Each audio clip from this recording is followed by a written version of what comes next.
Então, gente, estamos na clínica emergencial. Essa é a aula 7 e essa aula ela é muito interessante para todos nós. É uma aula profética e a gente precisa de um entendimento do mundo espiritual para compreender aquilo que essa lição quer dizer para nós. Eu trabalho com consultoria para RH na Ernst Young. Eu sou formada em gerontologia pela Universidade de São Paulo, pós-graduada em administração de empresas. E hoje eu trabalho com projetos de experiência do colaborador e também com projetos de diversidade e inclusão. Eu não sei se eu compartilhei a minha tela correta. Sim, tá tudo certinho. Sim? Então, Sim. beleza. E aí, para começar, como essa é uma aula profética, a gente vai precisar desatar os nossos olhos e os nossos ouvidos espirituais para entender.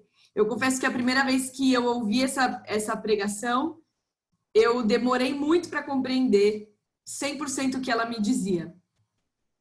Porque ela fala de algo de uma outra perspectiva, de um outro nível, onde a gente vai relacionar o nosso trabalho com uma jumenta. Então, a gente de verdade precisa entender aquilo que Deus quer dizer para nós. Então, coloca a mão no seu ouvido aí agora e vamos orar. Deus, eu peço que o Senhor destrave os nossos ouvidos para que a gente pare de ouvir aquilo que é natural e a partir de agora ouça aquilo que é sobrenatural, aquilo que vem do teu reino. Nos dá, Pai, uma compreensão, Deus, daquilo que o Senhor quer dizer, da profecia, dos tempos proféticos, Deus, daquilo que o Senhor nos diz através da tua palavra, Pai. Em nome de Jesus, amém. Amém? Eu queria saber, bem rapidinho, quantos de vocês são convertidos aí há quanto tempo? Então, você fala, olha, eu sou convertida, eu sou Raquel, eu sou convertida há 32 anos. E você? Aí vamos passar para cada um. Klaus, e você? Você é convertido há quanto tempo? 48. 48 anos. E você, Pablo? 41. 41. E você, Vera? Não ouvimos.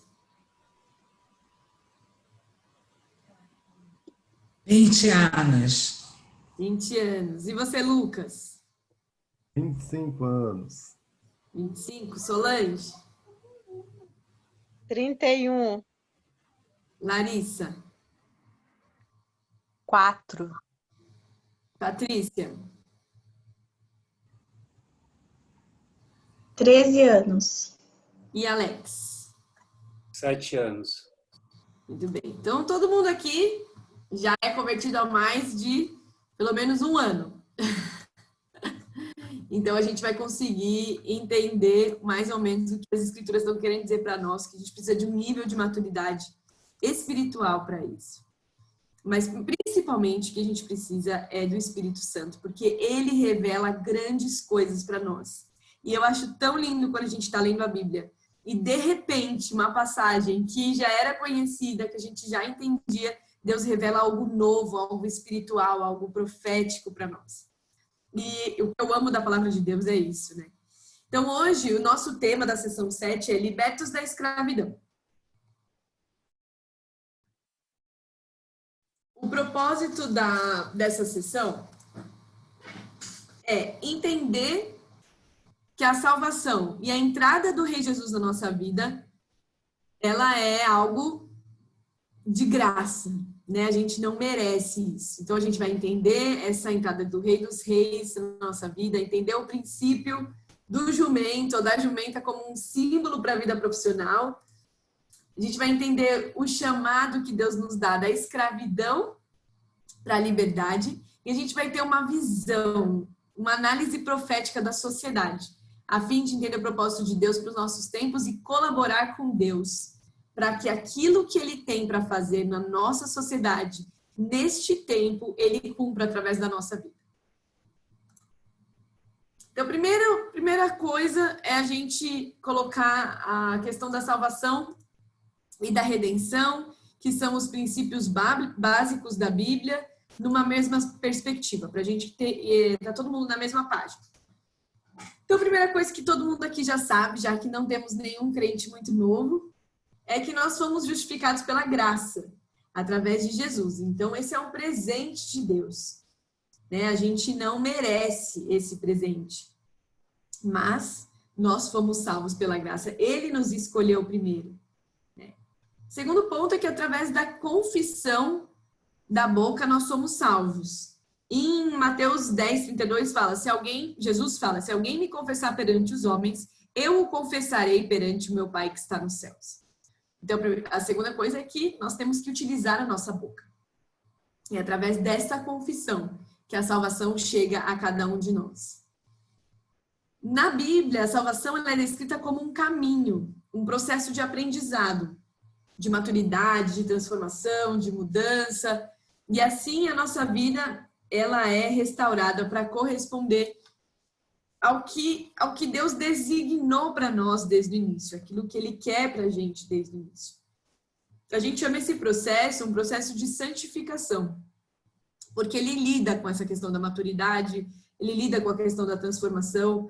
Enquanto nós somos justificados e salvos pela graça, nós vamos nos tornando mais parecidos com Deus, à medida em que a gente permite com que o nosso caráter seja transformado. À medida que a gente permite com que eu não quero só ser salvo, eu quero ser parecido com Jesus. E quando eu sou parecido com Jesus e caminho nesse caminho de vida eterna, eu cumpro os propósitos de Deus para mim, aqui na Terra.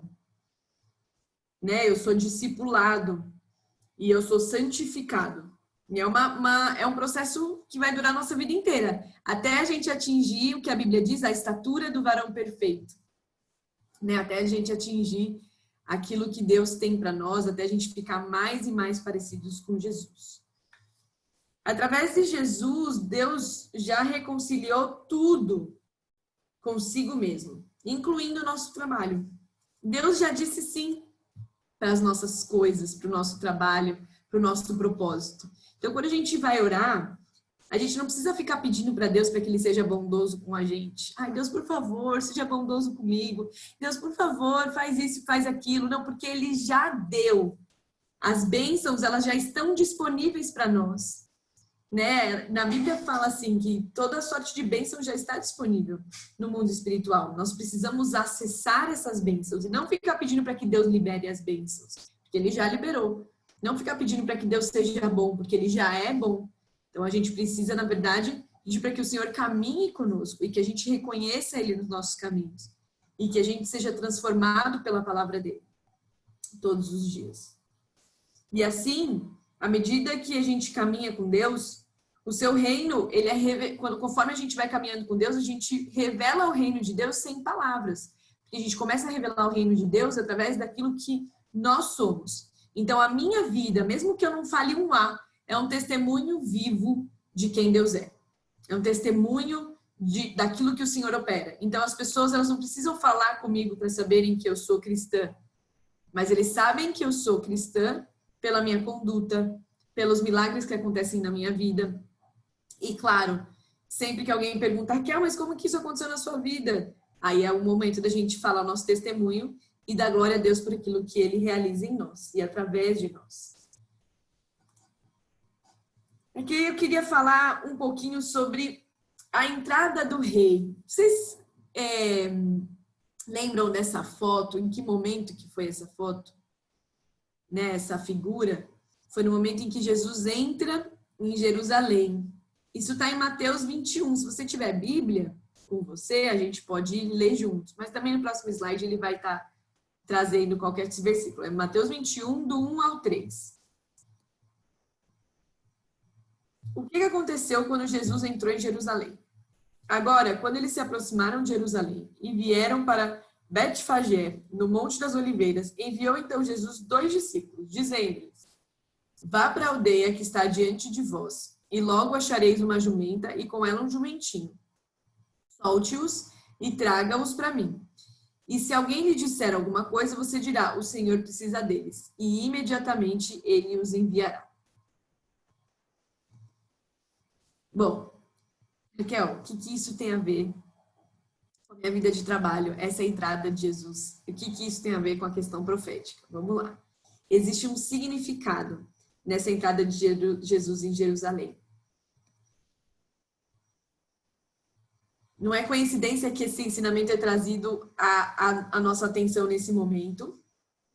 E a entrada de Jesus em Jerusalém foi uma profecia sobre os nossos tempos. Foi uma profecia sobre Jesus retornando como rei. Quando ele vem para governar novamente.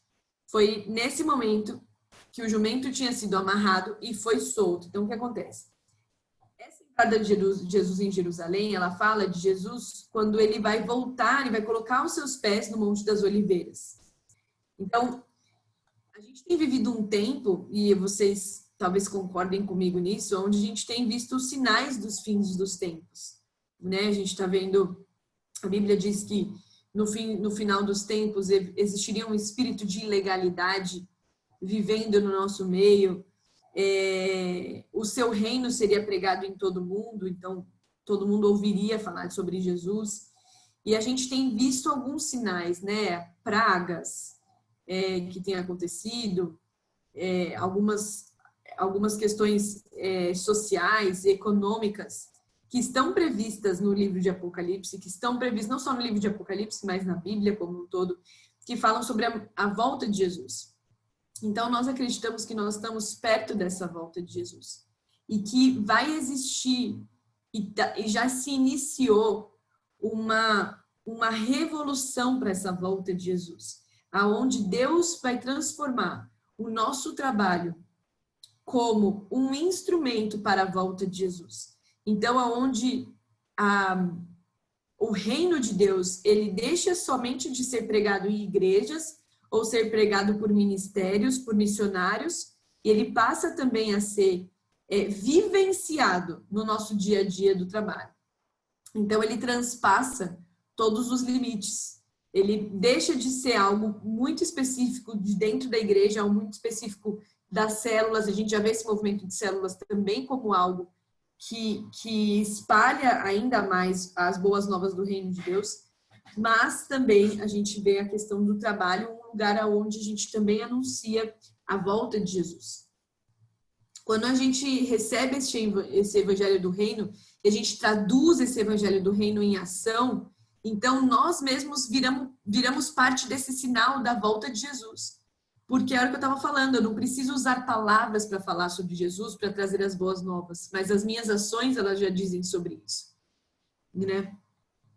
Então, a gente precisa observar que quase todo mundo já ouviu sobre o evangelho, né? Quase todo grupo de pessoa, por mais que o evangelho, ele, em algumas regiões, ele ainda não tenha chegado, mas na maioria das regiões do mundo, ele já chegou aí para os povos do mundo, né?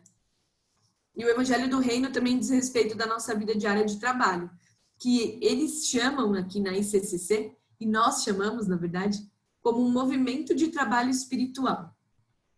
Esse movimento de trabalho espiritual é algo que está surgindo, que é onde a gente carrega o poder e a cultura do reino de Deus para dentro do trabalho. Esse é um sinal do fim dos tempos. Então, a gente vê meio que uma questão, um certo prelúdio da vinda de Jesus,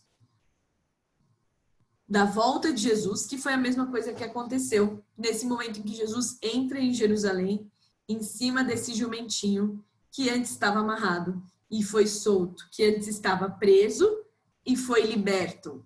Olha aí, ó, o trocadilho com o tema dessa aula.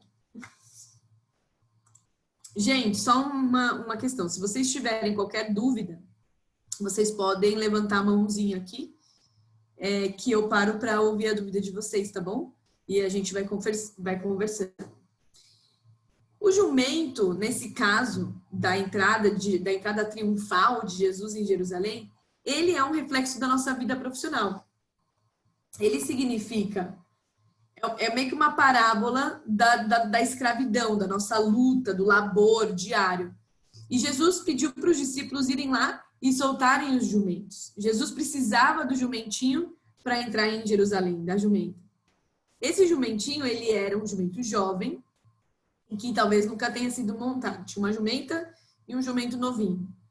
Mas quando Jesus traz esse jumentinho, a autoridade de Jesus conteve o jumento e fez com que tudo acontecesse certo, né? Não tem nenhum relato na Bíblia que Jesus caiu ou que o jumento travou, nada disso aconteceu. E da mesma forma, Jesus tem essa autoridade para fazer uso no nosso trabalho. Esse jumento, ele dá para a gente uma imagem profética de algo maravilhoso que está acontecendo no mundo, onde as pessoas estão deixando de lutar com o suor do seu rosto, com o labor, e tipo, aquela concepção que a gente tinha antiga, né? De que se eu quiser ser rico, quanto mais eu trabalho, mais dinheiro eu tenho. E hoje já não é assim. A gente já pensa, não, se eu trabalho estrategicamente, se eu aplico os meus recursos num lugar estratégico, se eu detenho conhecimento, então eu tenho mais retorno sobre aquilo que eu faço. E aí, e não só isso, que é uma concepção mundana, essa que eu trouxe, mas também a concepção de se eu trabalho em parceria com o Espírito Santo, então eu não preciso trabalhar pelo suor do meu rosto. Porque essa questão, ela veio como um resultado do pecado de Adão, né? Onde Deus dá como resultado do pecado de Adão, você vai ter que suar para conseguir comer. Você vai ter que trabalhar e com o suor do seu rosto você vai conseguir comer. E hoje a gente vive no tempo da graça, onde Jesus veio e morreu por nós. E isso também deixou de ser uma... A gente não precisa viver sobre esse domínio de escravidão, mas a gente vive sobre o domínio da paz, da graça de Jesus. Então, quando a gente traz Jesus e o Espírito Santo para trabalharem conosco, para estarem no nosso lado a lado, então o nosso trabalho, ele deixa de ser algo manual, ele deixa de ser algo que demanda força, que demanda esforço, daquele que a gente tem que fazer com as nossas próprias mãos, e o Espírito Santo faz por nós. Né? Na Bíblia fala que o Espírito trabalha enquanto nós dormimos. Ele faz por nós também. Esse tempo de muito esforço, ele acabou. Agora a gente tem vivido um movimento espiritual do trabalho, onde a gente também coloca o nosso trabalho nas mãos de Deus. Então, dessa forma, quando a gente coloca o nosso trabalho nas mãos de Deus, o nosso trabalho se torna um testemunho diante do mundo sobre o reinado espiritual, sobre o reinado de Deus. Então, nós não somos governados sobre as mesmas leis que as pessoas que não conhecem a Deus são governados. E nesse momento de crise que vocês estão passando, vocês precisam acreditar nisso. A gente precisa acreditar nisso nesse momento de crise. Não, quem me governa não são as mesmas leis. Eu não sou desse mundo. Eu vivo sobre outro governo, que é o reino de Deus, que é o governo espiritual. Então, as leis do Senhor se aplicam a mim nesse momento agora. Nesse evento que nós tivemos nesse final de semana, o Gunnar, ele trouxe um exemplo de algo que Deus fez na vida dele e do filho dele, da empresa dele agora, para esse momento do Covid. Então, trazendo assim, resumindo muito por cima, mas eles teriam 30% eles tiveram 30% só dos pedidos que antes eles tinham. Então, eles teriam que reduzir a fábrica deles. Mas em um momento de oração, Deus trouxe para o Gunnar uma ideia. E ele falou, cara, essa ideia veio no momento de oração, vamos ver se dá para colocar ela em prática. Deve ter sido Deus que me trouxe. E não é que veio um anjo na casa dele, falou com ele, ou que ele fez, né, o que alguns dos cristãos gostam de fazer. Ai, deixa eu ver o que Deus fala comigo, põe o dedo e vê. Não, foi uma ideia que surgiu no momento de oração. Ele falou com o filho dele para ver se era viável. E o filho dele falou, não sei, acho que não e tal. E aí depois, no final da semana, ele conseguiu fazer um protótipo desse produto.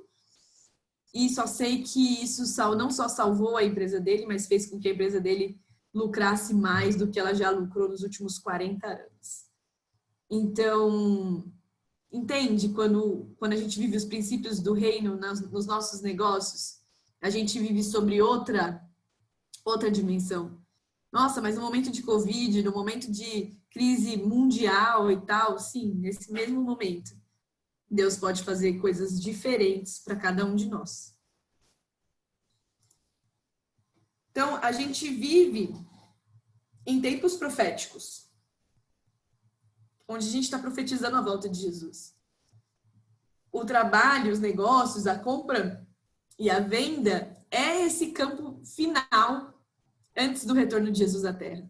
Nunca antes foi falado tanto sobre trazer o reino de Deus nos negócios, na nossa vida profissional. Isso era algo que a gente falava, não, eu tenho a minha vida secular e a minha vida cristã. Mas agora isso é tudo junto. Então, a entrada de Jesus em Jerusalém pode ser vista como um protótipo profético para os nossos tempos, porque aponta para a segunda vinda de Jesus usando um jumentinho, que é a alusão para a nossa vida profissional. Então, quer dizer que aquilo que a gente fizer nos negócios vai acelerar ou vai contribuir para a volta de Jesus. Então, existe uma unção disponível para todos aqueles que têm olhos para ver e ouvidos para ouvir o chamado de Deus para os nossos tempos. Esse é o chamado de Deus para a sua vida. E eu sei que no momento de crise a gente sempre duvida do chamado de Deus para nós. Mas hoje o que Deus está querendo te dizer é não duvide do chamado que eu tenho para você, mas suba o nível e viva no sobrenatural. Eu vou te trazer para o sobrenatural, para você viver sob o governo do reino de Deus, não sobre o governo da terra. E por que é isso importante?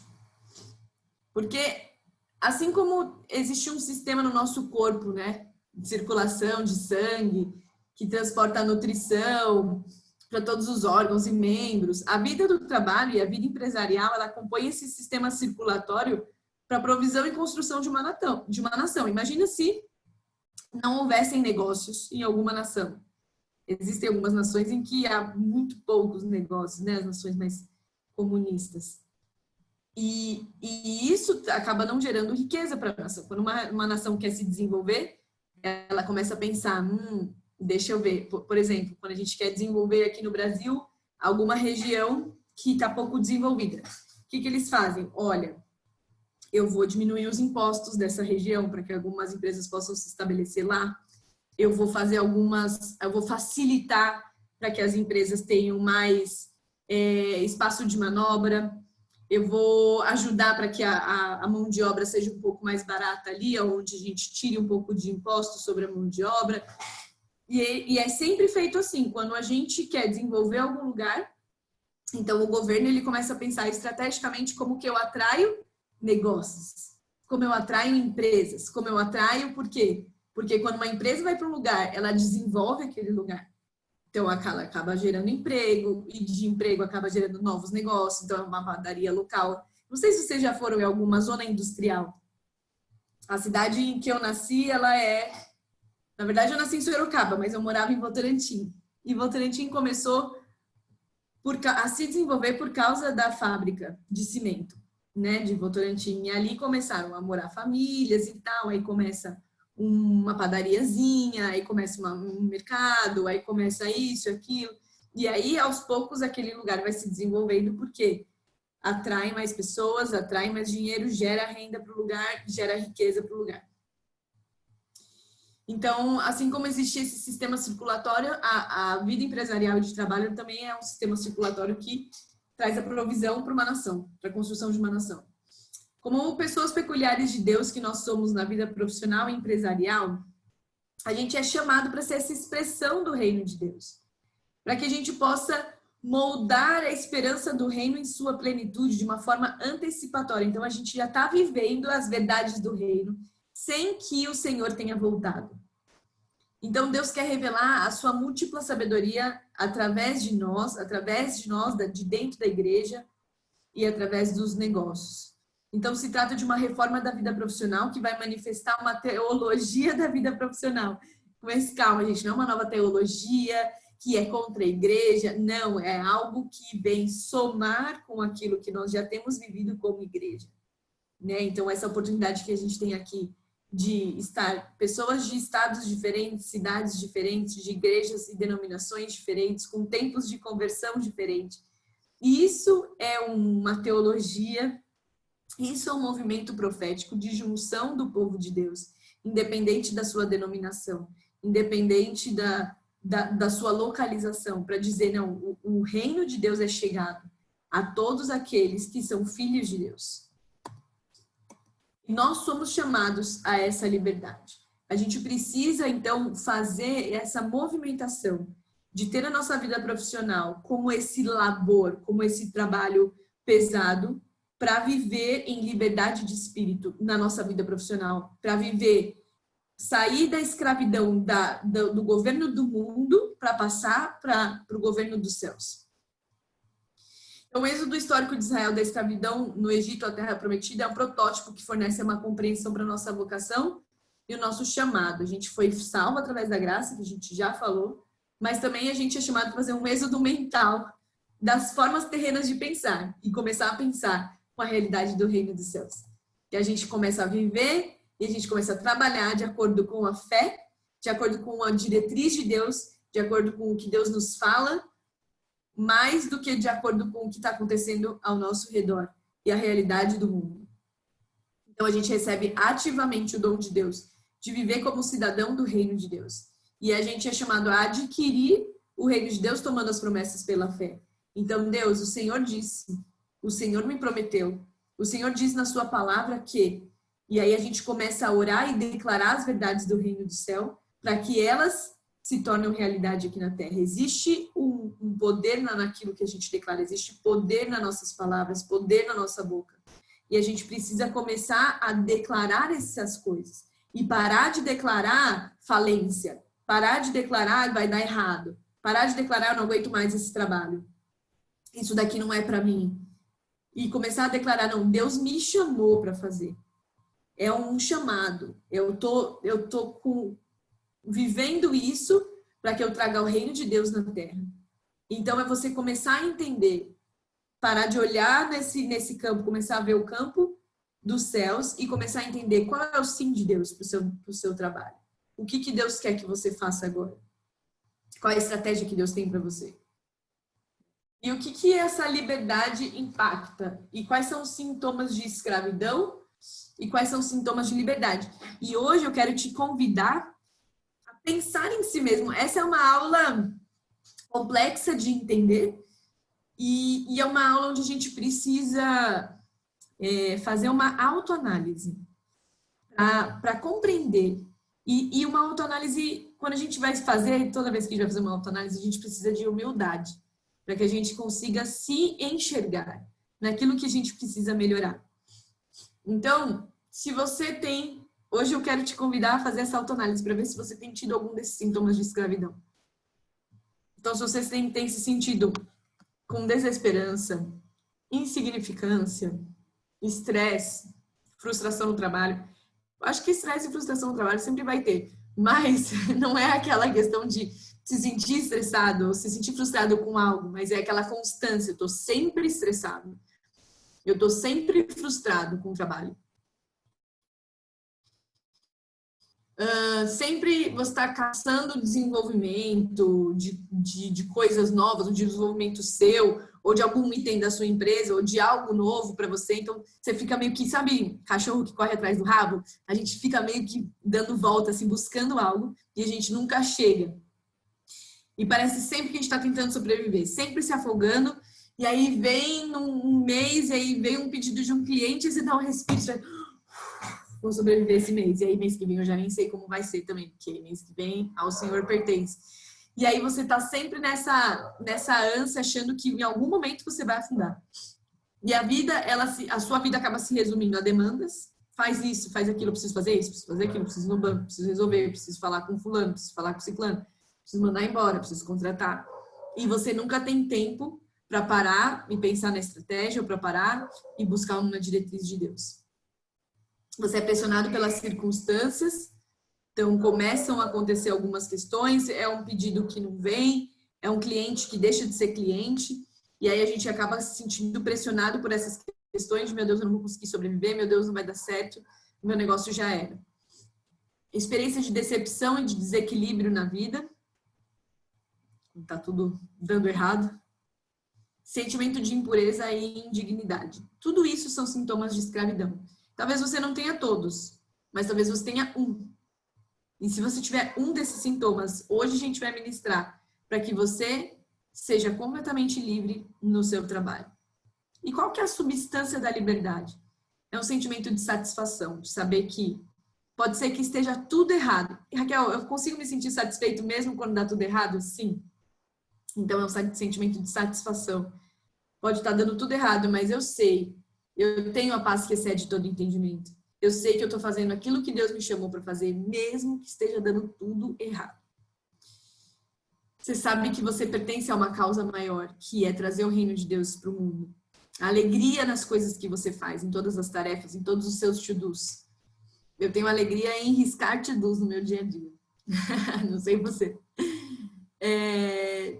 Saber que todas as coisas que o Senhor te deu vieram dele, né? Não são mérito seu. Então, acho que quando a gente consegue dar glória a Deus por todas as coisas e entender, não fui eu que consegui, foi o Senhor através de mim. E a gente acaba vivendo cada momento em nossa plenitude, na plenitude de Jesus. Essa é a substância da liberdade. Onde o Espírito do Senhor está, existe liberdade. A liberdade começa no nosso interior. Não é de fora para dentro, é de dentro para fora. A gente tem paz com Deus e com os homens, mesmo quando é uma pessoa dificílima de lidar. E o sangue de Jesus nos purifica de todo pecado. Não quer dizer que quem anda em liberdade não tem pecados, não tem aflições, mas quem anda em liberdade reconhece o poder do sangue de Jesus, o poder de Jesus através de nós, e reclama e traz esse poder para o seu dia a dia. Então, quando se ira, depois vai e pede perdão para Deus, porque não falou da forma mais adequada com um cliente ou com um funcionário. Então, é importante a gente entender que o propósito final de Deus é a volta de Jesus, a vinda do reino, e que a vontade de Deus na terra vai ser feita como ela é no céu. Ser reconciliado com Deus, mas não se tornar parte do propósito final de Deus, é abusar da graça de Deus para propósitos egoístas. Quantos de nós já não vimos isso?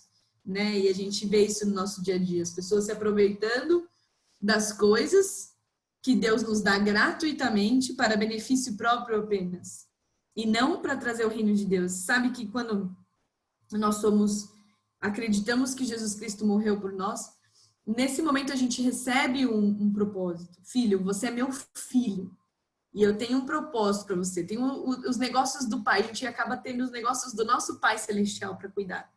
E se a gente não cuida desse negócio do nosso Pai Celestial, a gente é como o filho pródigo antes dele se arrepender. Não, eu quero cuidar da minha vida, eu quero viver no bem bom, quero aproveitar daquilo que você me dá gratuitamente, daquilo que é meu por direito, porque eu sou sua filha, eu sou filha de Deus, mas vai ser para o meu bel prazer, não para aquilo que é o propósito de Deus para mim. Qual que é a sua situação? Eu te pergunto hoje. Se você tem um caderno, anota, faz as suas anotações. Qual que é a sua situação hoje? Você tem vivido para o seu prazer? Você está vivendo de uma forma egoísta as promessas de Deus para você? Você tem a sua empresa só para que você fique rico? Ou você também tem devolvido algo para o reino? Ou você tem construído algo? Você tem empregado pessoas? O que você tem feito? Você acha que... Vou fazer umas perguntas duras aí, você vai respondendo no seu caderninho individual. Vocês estão respondendo, gente? Parece que eu tô falando sozinha aqui nessa aula, tá muito ruim, não tô vendo vocês. Mas... você acha que... você tem vivido um processo de discipulado? Você tem se permitido ser moldado por Deus? E sabe qual é a principal forma como nós somos moldados por Deus? É através de outras pessoas, através dos nossos pastores, dos nossos líderes. E se você é uma pessoa que fica pulando de igreja em igreja, não aceita o conselho dos sábios, talvez seja porque você tem dificuldade de ser transformado pelo Senhor. Para você, às vezes, é muito pesado e doloroso ser confrontado. Ou quando alguém te diz que você errou. Você está buscando o cumprimento das promessas de Deus como um atalho para os resultados que você deseja na sua vida? Você está relutante em permitir que os processos de transformação remodelem seu caráter? Então, quando alguma coisa acontece, porque você errou, porque talvez você não tenha sido tão correto nas suas atitudes na sua empresa ou no seu trabalho, e aí você reluta e acaba mentindo e dizendo que não fiz isso e tal, e não permite que seja mudado. E muitas vezes nosso caráter vai ser mudado quando a gente reconhece os nossos erros perante outras pessoas e passa por momentos, sim, de se humilhar e pedir perdão para as pessoas. Se assim for, se alguma dessas perguntas que eu fiz para vocês, sua resposta for sim, talvez você esteja vivendo de uma forma egoísta, sem se importar muito com o nome de Deus e com o testemunho que Deus quer fazer através da sua vida.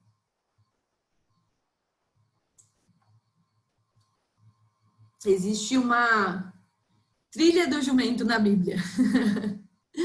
Em Gênesis 49:11 fala assim: ele amarrará seu jumento a uma videira e o seu jumentinho ao ramo mais excelente. E quem é a videira? E nos 4 evangelhos, Jesus fala: eu sou a videira verdadeira e vocês são os meus ramos. E ele fala, ele amarrará o seu jumentinho a uma videira e o seu jumentinho ao ramo mais excelente. O ramo mais excelente é Jesus. A videira é Deus. Então, se você ligar o seu jumento a Jesus, e o seu jumento é a sua vida de trabalho, que é a videira excelente, isso não vai acontecer. Então, é o que acontece nessa foto aqui, não vai acontecer com você. Seu jumentinho não vai ficar, coitado. Olha, colocaram tanto peso para ele que ele ficou no alto. À mercê. O jumento redimido, ou seja, o nosso trabalho é redimido. Em Êxodo 13:11 ao 13 fala assim: depois que o Senhor os fizer entrar na terra dos cananeus e entregá-la a vocês, como jurou a vocês e aos seus antepassados, separem para o Senhor o primeiro nascido de todo o ventre. Todos os primeiros machos e seus rebanhos pertencem ao Senhor. Resgatem com um cordeiro toda a primeira cria dos jumentos, mas se não quiserem resgatá-la, quebrem-lhe o pescoço e resgatem também todo o primogênito entre seus filhos. Aqui, o jumento ele é o único animal que se redimiu através de um sacrifício vicário. Sacrifício vicário, eu até anotei, gente, porque eu não sabia o que era. É um sacrifício expiatório. É um sacrifício de substituição. Então, exemplo, Jesus por nós. Isso é um sacrifício vicário. Quando a jumenta ela foi solta, ela foi liberta da escravidão e levada a Jesus. Quando Jesus fala assim, pega lá, vai ter uma jumenta e um jumentinho. Você pega os dois, eles vão estar amarrados. Você pega os dois e trazem para mim. Então, Jesus automaticamente solta aquela jumenta e ela passa a estar a serviço de Jesus. Então, ela é solta da escravidão, que significa solta da escravidão, e passa a ser governada por Jesus. E existe, da mesma forma, uma libertação na nossa vida profissional.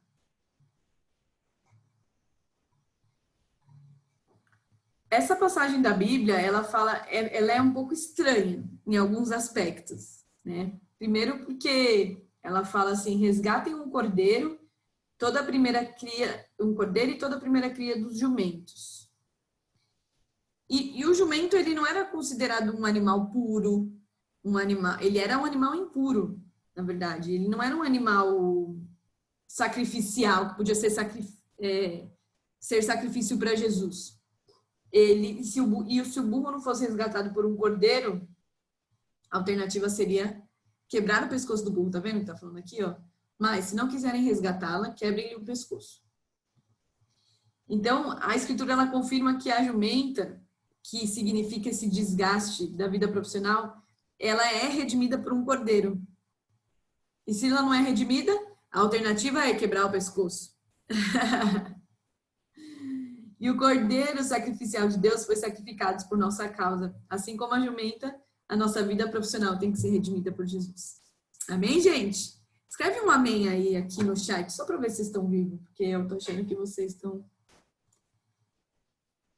mortos. Estou ouvindo atentamente, eu creio muito nisso. Muito bem. Amém. Muito bem, muito bem. Assim eu não me sinto muito sozinha, gente. Bom, que a gente não seja como os mercadores de pombo no templo. Lembra aquele versículo onde Jesus chega lá no templo? E ele derruba tudo, que ele fica bravo, que o pessoal estava fazendo do templo um lugar de comércio, e ele fica muito bravo e coloca tudo no chão. Por que Jesus ficou tão bravo com esse povo? Porque eles não entenderam os tempos que eles estavam vivendo. Eles não conseguiam perceber que o rei, Jesus, o proprietário do templo, veio. Eles estavam vivendo business as usual, sabe? É como se fosse isso, tipo assim, independente de Jesus estar vivendo nos meus dias, eu vou continuar fazendo aquilo que eu já fazia antes de Jesus.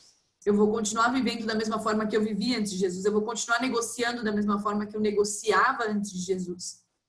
E eles profanaram o templo, porque eles fizeram daquele lugar um lugar onde eles utilizavam o seu trabalho para benefício próprio, que é o que acontece com a gente muitas vezes. A gente utiliza das bênçãos do Senhor, da graça de sermos filhos de Deus, para benefício próprio. Então eu vou ter a paz que excede todo entendimento. E o resto que se exploda no meu trabalho. Eu sou abençoado por Deus. E o resto é resto. Ou eu não estou nem aí para o propósito de Deus no meu trabalho, eu só quero gerar renda e ficar riquíssimo, e aí ter uma casa assim, e não tem nada, não tem nenhum problema em você sonhar com bens materiais, mas o nosso maior sonho deve ser trazer o reino de Deus para a terra. Não tem problema a sua empresa lucrar, aliás, isso é uma bênção, mas a gente tem que tomar cuidado para que nós não sejamos esses mercadores de pombos no tempo. A gente tem que prestar atenção e não fazer mais o business as usual, né? Que é aquilo, fazer um negócio como ele sempre foi feito. A gente precisa começar a compreender as verdades do reino dos céus. Então, Jesus expulsou todos os que compravam e venderam e derrubou as mesas dos cambistas. Eu queria muito ter presenciado essa cena. Eu sempre fico pensando algumas coisas que aconteceram na Bíblia que eu gostaria de participar, e essa era uma que eu gostaria de estar lá. Não gostaria de ser um mercador. Gostaria de ser discípula de Jesus e ver lá o que aconteceu. E Jesus disse: a minha casa será chamada casa de oração, mas vocês a tornaram um covil de ladrões, de pessoas que pensam somente nos seus benefícios, que extorquem os pobres. Será que isso vai acontecer com a gente? O que a gente precisa fazer para que isso não aconteça com a gente? A gente precisa começar a entender os tempos.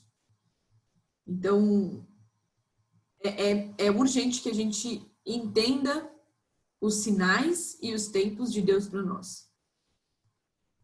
Só através dessa forma a gente vai se tornar espiritualmente relevantes e vai tornar os nossos negócios também espiritualmente relevantes. Então, como que os profetas entenderam os tempos? Primeiro, através da palavra do Espírito, eles entenderam os tempos e os sinais. Viam para onde estavam indo e o curso dos eventos. Primeiro isso deve acontecer, para depois aquilo deve acontecer. E isso traz para a gente essa relevância. Isso faz de nós pessoas relevantes para o reino de Deus. Assim como os profetas da Bíblia. Assim como Daniel, Oséias, Jeremias, Isaías, Ageu, Joel e tantas outras pessoas. Daniel, ele profetizou sobre a vinda de Jesus. Ele entendia que aquilo que ele estava vivendo, aonde ele estava sob domínio da Babilônia, que aquilo era algo espiritual, que ele precisava viver, mas ele precisava se comportar de uma forma diferente. E ele se comportou de uma forma diferente. Então, se a gente for estudar cada um desses profetas, cada um deles entenderam os tempos que eles estavam vivendo e profetizaram sobre os tempos vindouros, que seria a volta de Jesus, a vinda de Jesus. E o que a gente está vivendo agora. A gente começa a olhar para a volta de Jesus. A gente precisa aprender com Jesus e com os filhos de Issacar. Issacar era um dos filhos de Abraão, Deus de Abraão, Isaac e Jacó. E aí, em Lucas 12, 56, fala: hipócritas, vocês sabem discernir os sinais da terra e do céu. Como não sabem interpretar os sinais desta época? Os filhos de Zacar, eles tinham compreensão dos tempos para saber que Israel deveria fazer. Isso está em 1 Crônicas 12, 32, quando fala das tribos que se juntaram para proclamar Davi rei. E quando eles se referenciam aos filhos de Zacar, eles se referenciam dessa forma. Eles tinham as compreensões dos tempos. Issacar é um jumento forte deitado entre dois rebanhos. Então, em Gênesis 49, 14, quando... Vamos abrir lá. Gênesis 49, 14.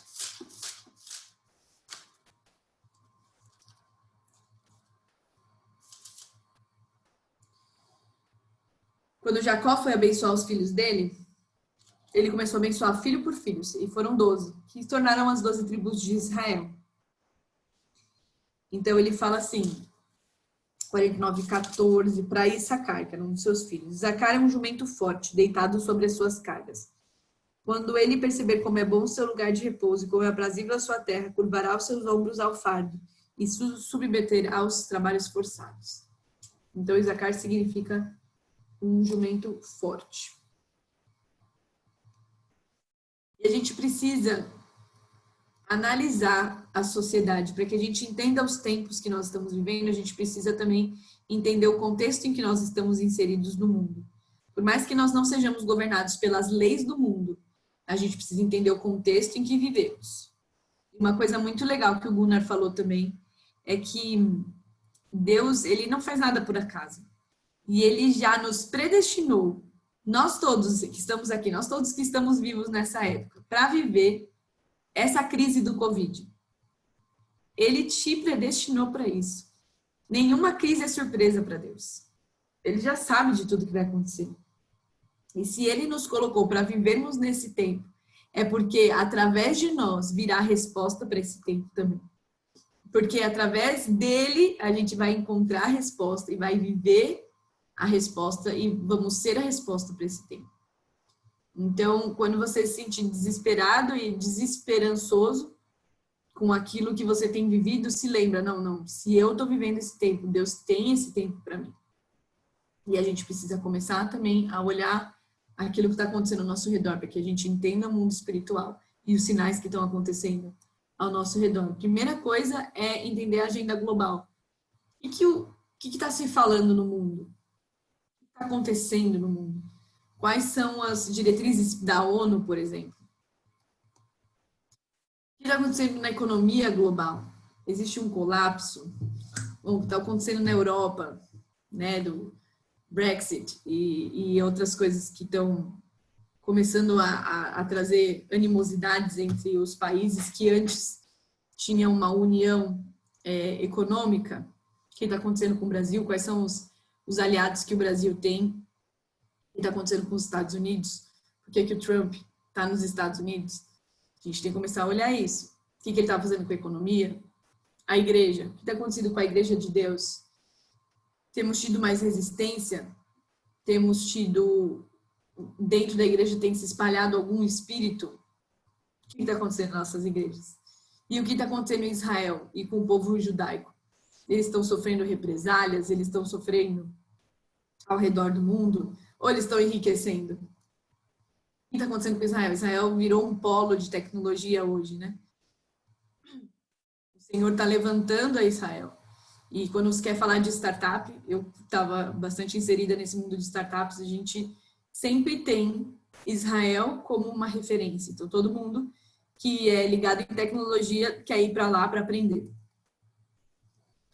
E aqui, eles trazem para a gente um exemplo de análise da sociedade.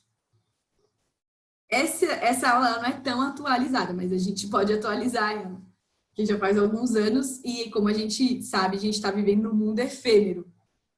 É um mundo que vive e que não existe mais um normal, né? É um mundo que é o tempo todo anormal.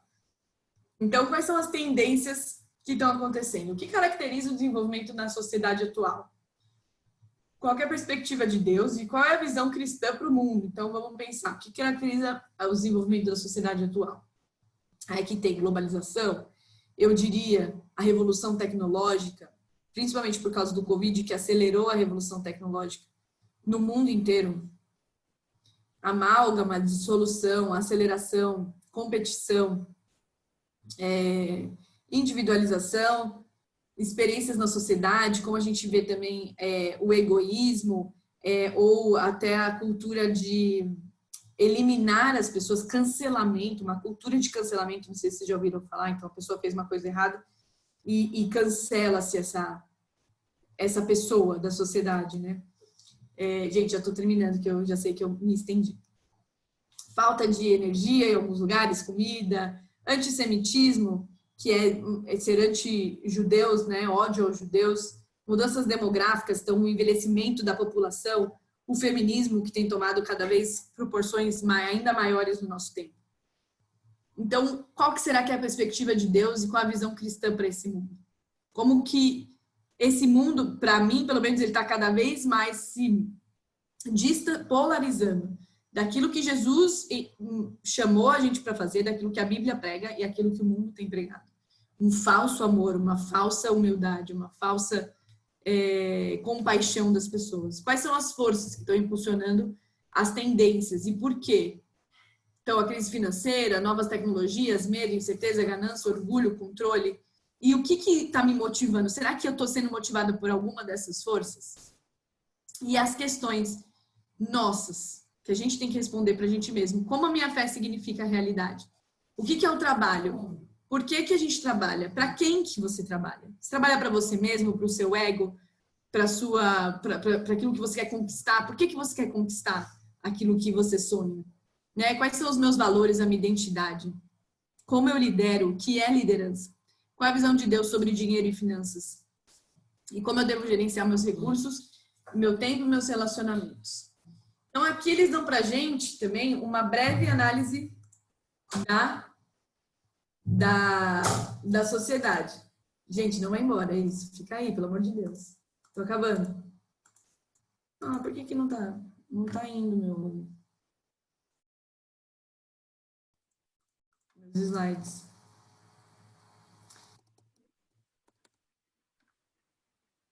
Bom, se não for nos slides, eu vou no speech mesmo. Eles dão pra gente aqui uma análise da sociedade. Eu não sei se esse material ele vai ser compartilhado depois, Klaus, com o pessoal. Vamos ver, eu acho que sim, dá para compartilhar. Quantos slides tem ainda? Tem só mais, mas eu não vou falar dessa análise, tem mais, eu estou no 22, tem mais 5. Ok, pula esse então, veja se você consegue compartilhar o próximo. Tá, então, sabe o que é? Eu vou parar de fazer isso. Parei de compartilhar. Ou vai no manual e pronto. É mais fácil.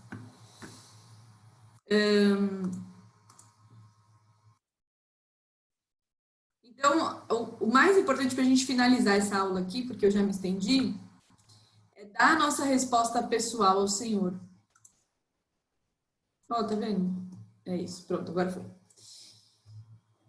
É dar a nossa resposta pessoal ao Senhor.